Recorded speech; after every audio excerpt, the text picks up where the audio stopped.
All right, let's jump right in. How do you even begin to wrap your head around a topic as huge as the divine nature of God? Well, we're going to explore a viewpoint that says the answer isn't some deep philosophical secret. It's actually right outside your window. So, the source material we're looking at kicks things off with this really big fundamental question. It suggests that the journey to understanding God doesn't start with some complex theory, but with something we can all do: observe the world we can see, touch, and experience every day. Okay, so if we're looking for answers, where do we even start? Well, according to our source material, you don't have to look very far. The first stop is creation itself, the world all around us. This quote from the prophet Alma really gets to the heart of the argument. It's this idea that proof of a creator isn't something you have to dig for. It's not hidden. It's openly displayed in the very fabric of the world we live in. And it gets even more specific. I mean, think about it. Millions of stars and planets, all moving in this perfect, predictable order. The way the Earth moves, giving us seasons, the incredible variety of plants and animals, mountains, rivers. The argument here is that all this intricate detail points to an intelligent design, not just, random chance. So if you accept that premise, that the universe is incredibly orderly, what's the logical next step? The conclusion drawn here is that there has to be some kind of divine organizer, an almighty ruler who designed and put the whole thing together. All right, so if creation is the what, the evidence, then the obvious next question is, well, who? Who is this creator? This is where the source material pivots from looking at the world to trying to define God's actual nature. Now, this is a really key idea that humans are made in God's image. You can see here both are described as having a spirit inside a physical body.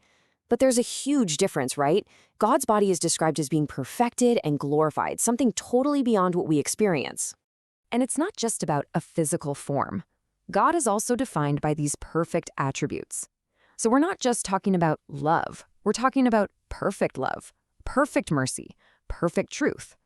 And that perfection, it implies having all power and all knowledge. Essentially, a being of absolute goodness. So why does all this matter? I mean, what's the point of all that power and perfection? This quote really nails the why from the source's point of view. It basically says God's whole purpose, his work and glory, is to help us, humanity, achieve immortality and eternal life. That's presented as the ultimate motivation. Okay, so understanding all these big ideas is one thing, but now the source material kind of shifts gears. It moves from the what to the how. It lays out a practical path for someone to go from just knowing about God to actually personally knowing God. And listen, the stakes here are apparently really high. This verse frames that personal knowledge of God not as just, a nice idea, but as the absolute core of what's called life eternal. So what comes next is presented as being incredibly important.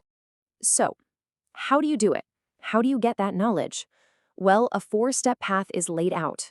First, you just have to believe, have faith that God exists and that he actually loves you. Step 2, you study the scriptures to learn more about him. Then, you talk to him directly, through prayer. And the final piece of the puzzle is action, actually living his commandments to feel closer to him. And what's really cool here is that this isn't just a to-do list you check off. It's meant to be a cycle that builds on itself.